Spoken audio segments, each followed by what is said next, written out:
আসসালামু আলাইকুম রহমতুল্লাহি অবরকাতুহ। সম্মানিত দর্শক, একটি বিশ্ববিখ্যাত আন্তর্জাতিক গণমাধ্যম এপি, অ্যাসোসিয়েট প্রেস এবং আমেরিকার খুবই স্বনামধন্য একটি সংবাদ সংস্থা।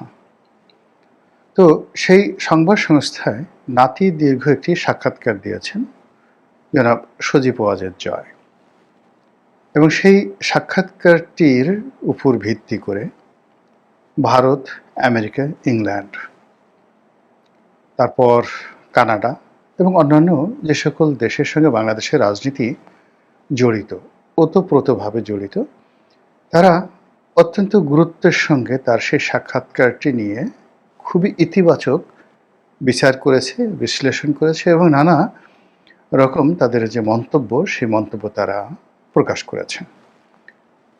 অ্যাসোসিয়েট প্রেসের সঙ্গে একটি এক্সক্লুসিভ সাক্ষাৎকার দেওয়ার মতো বিরল সৌভাগ্য আমাদের এই রাজনৈতিক অঙ্গনে কয়জনের হয়েছে এটা আমি বলতে পারবো না।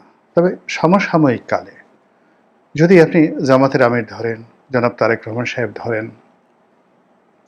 কিংবা ডক্টর মোহাম্মদ ইউনূস ধরেন, এখন যারা রাজনীতিতে সম্মুখ সারিতে আছেন, এনসিপির যিনি প্রধান নাহিদ ইসলাম ধরেন, তারা অ্যাসোসিয়েট প্রেসে একটি সাক্ষাৎকার দেবেন, আর সেই সাক্ষাৎকারটি নিয়ে আবার ওয়াশিংটন পোস্ট সংবাদ পরিবেশন করবে। তারপরে ব্রিটেনের দ্য গার্ডিয়ান তারা সংবাদ পরিবেশন করবে। তারপর কানাডার প্রধানতম পত্রিকাগুলো আবার এগুলোকে লিড নিউজ করবে। ভারতের প্রথম শ্রেণীর পত্রিকাগুলো সেই অ্যাসোসিয়েট প্রেসের যে এপির যে জয়ের সাক্ষাৎকার সেটি নিয়ে সংবাদ পরিবেশন করবে। এটা কল্পনাই করা যায় না। এটা হলো প্রথম। দ্বিতীয়ত হলো যে জনাব সজীব ওয়াজেদ জয়ের মধ্যে কতগুলো পরস্পর বিরোধী ক্যারেক্টারিস্টিক্স রয়েছে। আমি যেহেতু তাকে খুব কাছের থেকে দেখেছি, এ কারণে এই কথাগুলো আমি বলতে পারছি। প্রথমত হলো ইন্টেলিজেন্স, মেধা, এটার যে তার লেভেল, এটা আমাদের অ্যাভারেজ মেধার লেভেল না। আমাদের দেশে ধরুন যারা নেতা আছেন, শেখ হাসিনা আছেন, খালেদা জিয়া আছেন, তারেক রহমান সাহেব আছেন, ডক্টর শফিক আছেন, এমনকি ডক্টর মোহাম্মদ ইউনূস, মানে এদের সবারই আইকিউ লেভেল আপনার আমার সঙ্গে 19-20, খুব বেশি না। তাদের অতিরিক্ত যেটা আছে সেটা হলো পদ আছে, পদবি আছে, পোর্টফোলিও আছে, তারপরে পিতার পরিচয় আছে, সংগঠন আছে, এরকম নানা কারণে এবং অনেকগুলো তথ্য, উপাত্ত এবং অভিজ্ঞতা রয়েছে। কিন্তু যেটা কি বলা হয় আইকিউ বলতে যে জিনিসটি বোঝা যায়, সেটি 9-এর উপরে উঠলে সেটার একটা আলাদা, মানে যাকে বলা হয় সেটার আলাদা বৈশিষ্ট্য হয়ে যায়।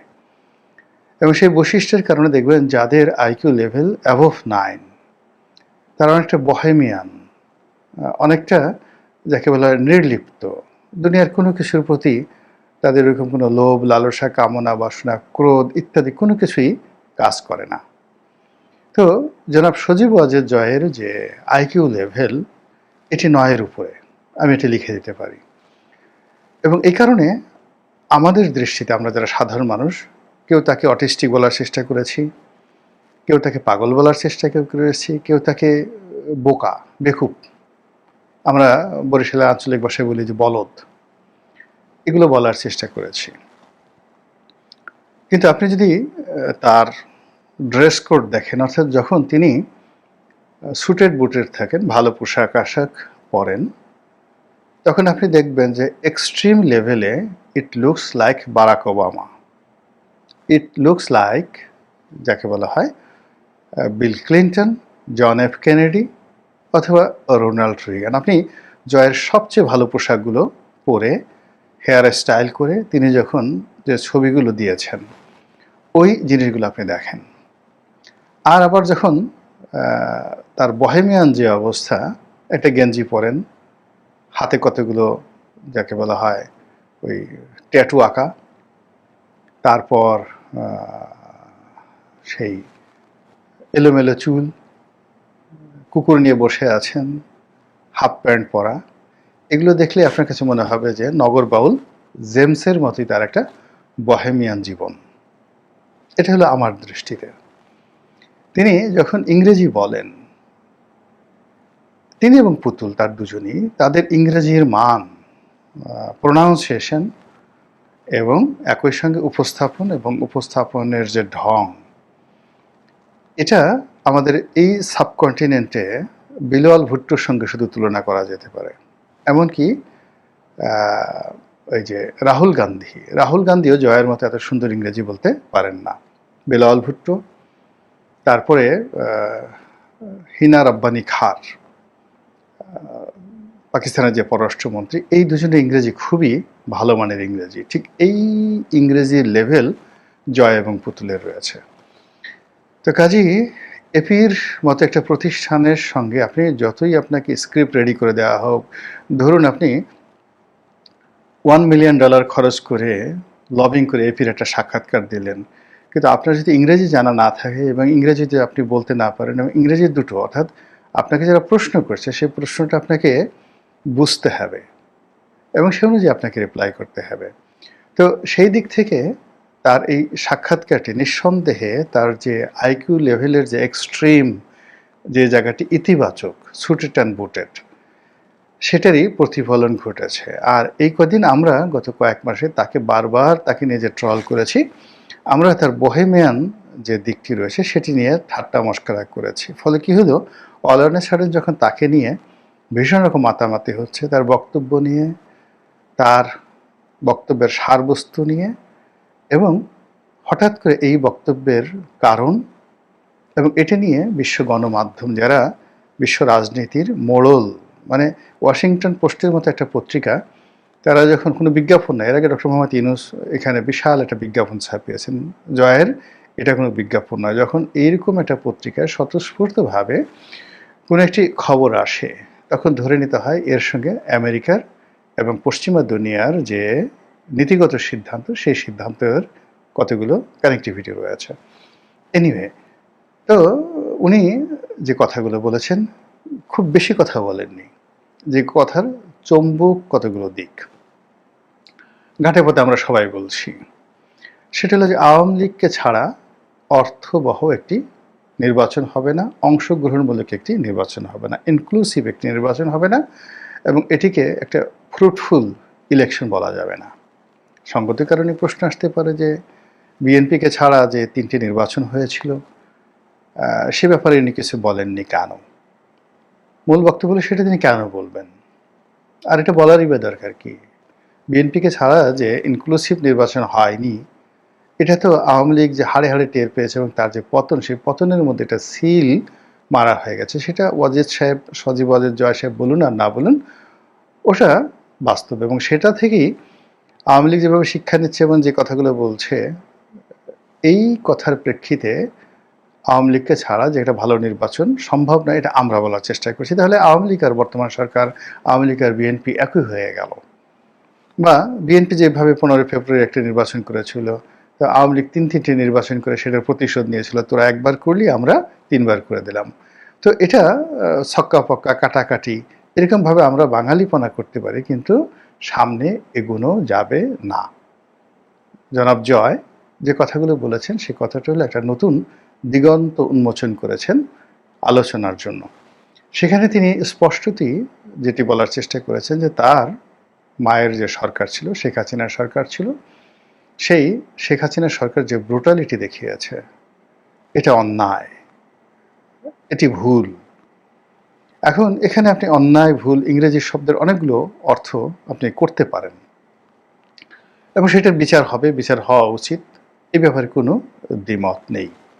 আরও একটি কথা তিনি বলেছেন যে আওয়ামী লীগকে ছাড়া ইনক্লুসিভ নির্বাচন হবে না, কিন্তু তাকে একটা ব্রিদিং স্পেস দিতে হবে।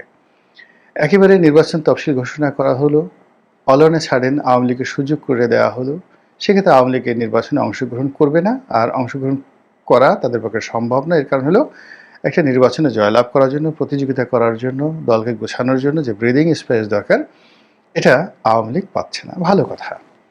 তো এই যে কথা এই সময়টাতে আসলো কেন? যখন নির্বাচনের তফসিল ঘোষণার করার সময় মোটামুটি নির্ধারিত হয়ে আছে যে ডিসেম্বর মাসের প্রথমার্ধে, অর্থাৎ 15ই ডিসেম্বরের মধ্যে এখানে যাকে বলা হয় নির্বাচনের তফসিল ঘোষণা করা হবে। নির্বাচনের সেই তফসিল ঘোষণার 1 মাস আগে নভেম্বর মাসের 15 তারিখে জনাব তারেক রহমান দেশে আসবেন। তার নেতা নেত্রীরা রীতিমতো লঙ্কাকাণ্ড শুরু করে দিয়েছে, দৌড়াদৌড়ি, ঝাড় ফুঁক, গাড়ি বাড়ি, বুলেট প্রুফ গাড়ি, কারো কত কি। তিনি নেতা আসবেন, তাকে বরণ করে নেওয়া হবে এবং সারা বাংলাদেশ 1 মাস শুধুমাত্র তারেক জিয়ার আগমন উপলক্ষে যেন যাকে বলা হয় জাঁকজমকপূর্ণ থাকে, উৎসাহে উদ্দীপনায় উদ্বেলিত থাকে। তিনি যেখানে যাবেন শুধু বিএনপি, তারেক রহমান সাহেব ছাড়া অন্য কোনো কথা থাকবে না। আর সেই যে ভাইব, সেই ভাইবের কাছে শফিকুর রহমান সাহেব জামাতের আমির কিংবা জামাতের যে ভাইব, এটি মুহূর্তের মধ্যে মারা যাবে। অর্থাৎ গত 14 মাসে জামাত এনসিপি যে ভাইব তৈরি করেছে, ডক্টর মোহাম্মদ ইনু যে ভাইব তৈরি করেছে, তারেক রহমান সাহেব আসার সঙ্গে সঙ্গে সেটি ধামাচাপা পড়বে, মাটি চাপা পড়বে। এরকম একটা প্ল্যান নিয়ে যখন রাজনৈতিক অঙ্গন প্রস্তুত, তখন হঠাৎ করে কেন জয়ের এই শব্দ আসলো, আর জয়ের এই সাক্ষাৎকারটি কেন এই সময়ে আসতে হলো, এবং এটা নিয়ে কেন আন্তর্জাতিক গণমাধ্যম এতটা মাতামাতি শুরু করলো। এখানে একটা জিনিস বুঝতে হবে যে আমেরিকা বা পশ্চিমা দুনিয়া অতীতের যে কোনো সময়ের চাইতে তারা ম্যাচিউরড।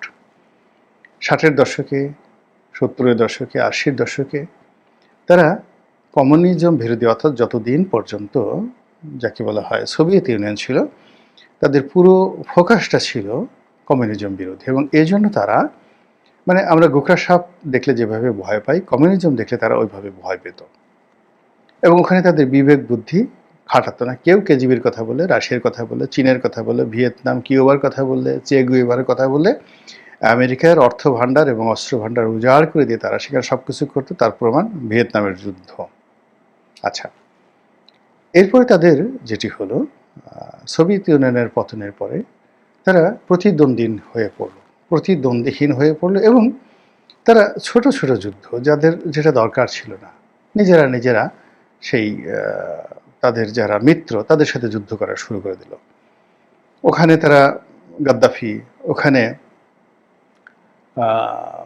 সাদ্দাম হোসেন থেকে শুরু করে আর অনেক জায়গাতে সারা বিশ্বে তারা অশান্তির সৃষ্টি করা শুরু করে দিল। এর মধ্যে পুতিনের অভ্যুদয় হলো, চীনের অভ্যুদয় হলো, এখন ভারতও পরাশক্তি।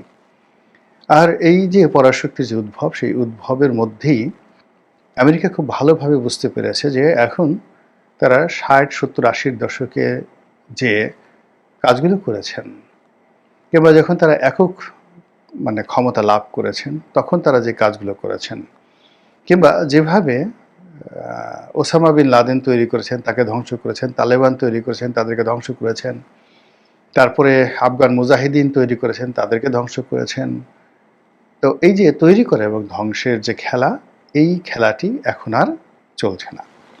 ফলে দেখুন যে খুব অল্প সময়ের মধ্যে ডোনাল্ড ট্রাম্প ক্ষমতা আসার পরে, এমনকি জো বাইডেন ক্ষমতা আসার পরে, অনেকগুলো যুদ্ধ থেকে তারা নিজেদেরকে গুটিয়ে নিয়েছে। সিরিয়ার যুদ্ধ, এবং সিরিয়ার যুদ্ধ থেকে তাদের গুটিয়ে নেওয়ার সঙ্গে সঙ্গে রাশিয়া সেখানে যাকে বলা হয় তারাও গুটিয়ে নিয়েছে, ইরানও গুটিয়ে নিয়েছে, এবং সঙ্গে সঙ্গে সেখানে বাশার আল আসাদের পতন হয়েছে। ফলে আমেরিকার উপস্থিতির কারণেই তার প্রতিপক্ষগুলো সেখানে দাঁড়িয়ে আমেরিকার প্রতিপক্ষ যে রাষ্ট্রশক্তি থাকে তাদেরকে মদত দেয়, এটা আমেরিকা বুঝে গেছে। ফলে আমেরিকা অনেক জায়গা থেকে নিজেদেরকে গুটিয়ে নিয়ে আসছে। তারা ইয়েমেন থেকে গুটিয়ে নিয়ে এসেছে, লেবানন থেকে গুটিয়ে নিয়ে এসেছে। তারা এখন ইরানের সঙ্গে একটা সমঝোতা করার চেষ্টা করছে। বোঝার চেষ্টা করুন, তারা পাকিস্তান ভারতের সঙ্গে যুদ্ধ হয়েছে, মুহূর্তের মধ্যে সেটা বন্ধ করার জন্য পাগল হয়ে গেছে। গাজার যুদ্ধ তারা বন্ধ করে দিয়েছে। বিকজ আমেরিকাতে এখন এই মুহূর্তে যারা আছেন তারা জানেন যে চাকরির বাজার, ট্যাক্সের বাজার এবং অর্থনীতির কি বেহাল দশা হয়েছে। এবং তিনি, অর্থাৎ বর্তমান মার্কিন প্রেসিডেন্ট, যে নীতিগতভাবে আমেরিকা ফার্স্ট একের পর এক শুল্ক আরোপ করে যে কাজগুলো করার চেষ্টা করছেন, এটা বাংলাদেশের ডক্টর ইউনূসের যে ডক্ট্রিন সমূহ 3-0 থিওরি, রাষ্ট্রতন্ত্রে এসে জিরো হয়ে গেছে। ডোনাল্ড ট্রাম্পের যে আমেরিকা ফার্স্ট, তার যে হম্বিতম্বি, এগুলো সব দমন হয়ে গেছে, রিভার্স হয়ে গেছে। আমেরিকার মানুষ পাগল হয়ে গেছে তাকে তাড়ানোর জন্য। আর এই জন্য তিনি এখন নরেন্দ্র মোদীর সাথে বন্ধুত্ব করার জন্য নানা ছল করছেন। তার সাথে বলে যে আমার টেলিফোনে কথা হয়েছে, মিথ্যা কথা। নরেন্দ্র মোদী বলছেন যে না, আমার সঙ্গে কোনো কথা হয়নি। তো এইরকম একটা পরিবেশ এবং পরিস্থিতিতে আমেরিকা বাংলাদেশে তাদের যে ডিপ স্টেট পলিসি তারা নিয়েছিল, তাদের যে সকল এজেন্টকে তারা মনে করতো যে এরাদেরকে ক্ষমতায় বসালে তারা উল্টে ফেলবে, কিন্তু এরা যে আওয়ামী লীগ বা বিএনপির ওয়ার্ড পর্যায়ের একজন পলিটিশিয়ানের যে স্ট্রেংথ, শক্তিমত্তা, কৌশল এবং তার যে কাজ করার ক্ষমতা, তার উপর যে ডিপেন্ড করা, যে আপনি বিএনপি এবং আওয়ামী লীগ এই দুটো দলের ওয়ার্ড পর্যায়ের অনেক নেতা রয়েছেন, বিশ্বাস করেন সেই নেতাদের যে ধীশক্তি রয়েছে, সাহস শক্তি রয়েছে, এটা জনাব ইউনূসের উপদেষ্টা মণ্ডলীর একজনেরও নেই। ওয়ার্ড পর্যায়ে, ইউনিয়নের ওয়ার্ড পর্যায়ে যারা মেম্বার পদের, দিস ইজ পলিটিক্যাল ম্যাচুরিটি। আপনি যদি আওয়ামী লীগের যাকে বলা হয় বা বিএনপির চেয়ারম্যান হিসেবে দায়িত্ব পালন করেছেন কয়েকটা জেলাতে, যেমন ধরুন ময়মনসিংহ, গফরগাঁও, আমাদের পটুয়াখালীর গলাচিপা আমার নির্বাচনী এলাকাতে, ফেনী এই এলাকার চেয়ারম্যান অথবা উপজেলা চেয়ারম্যান 10 বছর বা 5 বছর দায়িত্ব পালন করেছেন, এমপির কথা বাদ দিলাম। এদেরকে এনে আপনি যদি একসাথে 24 ঘন্টা গ্রুমিং করেন এই উপদেষ্টা মণ্ডলীদের মধ্যে সবাইকে, এই গাবতলী হাটে কয়েকবার বিক্রি করবেন, আবার কয়েকবার কিনে নেবেন। This is politics. তো এদের দ্বারা যে কিছু একটা হবে না, এটা আমেরিকা বুঝে গেছে। যদি 70-এর দশক হতো, 60-এর দশক হতো, এটা বুঝতে আমেরিকা 10 বছর লাগতো, 15 বছর লাগতো, আর বুঝার পরেও তারা কিন্তু গোয়ার্তুমি করতো। কিন্তু এখন তারা 24 ঘন্টার সময় নিচ্ছে না। যেভাবে ভারত পাকিস্তান যুদ্ধ বন্ধ করছে, যেভাবে মোদির সাথে সম্পর্ক করতে চাচ্ছে, আবার অনেকের সাথে তাদের যারা বন্ধুত্ব ছিল সেই বন্ধুত্ব তারা যেভাবে কাট আপ করে ফেলেছে, কাট আপ করে ফেলেছে, তো তারই প্রেক্ষিতে সজীব ওয়াজেদ জয় কিংবা শেখ হাসিনা কিংবা আওয়ামী লীগ, তাদের সঙ্গে কোনো সংযোগ স্থাপন হলো, এটি নিয়ে কিন্তু সরকারের মধ্যে এখনও যারা রয়েছেন সরকারের মাস্টার মাইন্ড, এবং এই সরকার সফল হলে যারা লাভবান হবেন, আর এই সরকার ব্যর্থ হলে যাদের পিঠের চামড়া থাকবে না, তারা কিন্তু এই বিষয়গুলো নিয়ে ভাবছেন। আর ভাবার ফলে একেবারে যখন সব কিছু পিন পয়েন্টে চলে এসছে, তখন হঠাৎ করে জনাব সজীব ওয়াজেদ জয়ের এই যে অভ্যুত্থান কিংবা অভ্যুদয় যা কিছু হচ্ছে, এটা সরকারকে সঙ্গত কারণেই বিচলিত করেছে, অস্থিরতা তৈরি হয়ে যায় সরকারের মধ্যে, এবং সরকারের অনেকগুলো বিষয় নিয়ে এখন সরকারকে নতুন করে চিন্তা ভাবনা করতে হচ্ছে। অন্যদিকে বিএনপির যে রাজনৈতিক হিসাব, তারা যেভাবে আওয়ামী লীগকে একেবারে মাইনাস করে দিয়েছিল, আওয়ামী লীগের কোনো চিন্তাই তাদের মধ্যে ছিল না। আওয়ামী লীগের সব কিছু তারা মনে করেছিল এটা আমাদের গনিমতের মাল। এখন আমরা কোন অংশটা নিজেরা রাখবো আর কোন অংশটা জামাতকে দেবো, কোন অংশটা এনসিপিকে দেবো, এটা বিএনপির যারা মাসেলম্যান তাদের মেজাজ মর্জির উপর নির্ভর করছিল গত 14 মাস ধরে। এরকম একটা ভাইব যেখানে তৈরি হয়ে আছে, এবং বাস্তবতা, শুধু ভাইব না, বাস্তবতাও তাই। গিয়ে দেখেন যেখানে যেখানে আওয়ামী লীগের ব্যবসা বাণিজ্য, শিল্প, কলকারখানা রয়েছে, সেটা যেখানে বিএনপি মনে করেছে আমাদের এটার উপর প্রভুত্ব কায়েম করা দরকার, সেখানে বিএনপি করেছে। বিএনপিকে যেটা ফেলে দিয়েছে সেটা হয়তো জামাত গ্রহণ করেছে, জামাত যেটা ফেলে দিয়েছে এনসিপি গ্রহণ করেছে। এইভাবে আসলে ব্যবসা বাণিজ্য, শিল্প, কল কারখানা, রাজনীতি, অর্থনীতি সব কিছু চলছে। তো সেখানে হঠাৎ করে যখন আবার এই জয়ের প্রসঙ্গ আসছে, এবং তাও অ্যাসোসিয়েট প্রেসের মতো একটা সংবাদ মাধ্যম, এবং সেটার আবার কন্টিনিউশন, যেমন ধরুন আমার একটা এই সাক্ষাৎকার আপনি চিন্তা করুন, আমি বললাম, এখন আমার এই ইউটিউব চ্যানেলকে কেন্দ্র করে বাংলাদেশের প্রায় বড় বড় পত্রিকাগুলো, তারপরে টেলিভিশনগুলো, তারা ফটোকার্ড তৈরি করে, খবর তৈরি করে। গোলাম মোল্লা রানী এই কথাগুলো বলেছে। ফলে অন্য ইউটিউবারের সাথে যদি আমাকে অন্য সবাই তুলনা করে, তাহলে দেখা গেল এটা হবে না। আবার ধরুন আমার কোনো একটা বক্তব্য যদি আন্তর্জাতিক গণমাধ্যমে চলে আসতো, তাহলে আমার এই গুরুত্ব আরও বাড়তো না, সঙ্গতির কারণে বাড়তো। আবার ধরুন দেখা গেল যে আমি সারাদিন ইউটিউবে বক্তব্য দিচ্ছি, এখন আপনারা যারা দর্শক আছেন তার চেয়ে আরও দর্শক, কিন্তু এই দর্শকগুলো সব গুলিস্তানের, এই দর্শকগুলো সব এমন একটা জায়গার যাদের মতামতের কোনো মূল্য নেই। ফলে কী হলো যে আমি এর সাথে গুরুত্বপূর্ণ কথা বলার পরেও পত্র পত্রিকাগুলো কিন্তু এগুলো গ্রহণ করতো না। তো পত্রপত্রিকা যখন দেশের গণমাধ্যম, মূলধারার গণমাধ্যম যখন তাদের টকশোতে, তাদের অনুষ্ঠানে গোলাম মোল্লা রনিকে অপরিহার্য মনে করছেন, আর আমি এই যে যা কিছু বলছি এগুলোকে নিয়ে আবার কেউ ফটো কাট করছেন, সেগুলোকে নিয়ে আবার কেউ সম্পাদকীয় করছেন, সেগুলোকে নিয়ে প্রতিবেদন করছেন, আবার সেগুলোকে নিয়ে কোটি কোটি ভিউ হয়ে যাচ্ছে বিভিন্ন টেলিভিশন চ্যানেলে। এর একমাত্র শক্তির উদ্দেশ্য হলো, মানে একমাত্র, মানে যাকে বলা হয় রিজন, কারণটা হলো এই আমার ইউটিউব চ্যানেল যারা দেখেন তারা এদেশের হর্তাকর্তা, তারা এদেশের শিক্ষিত জন, আওয়ামী লীগ, বিএনপি, জামাতের শীর্ষ পর্যায়ের লোকজন রয়েছে। ফলে এখানে পাঠক বা দর্শক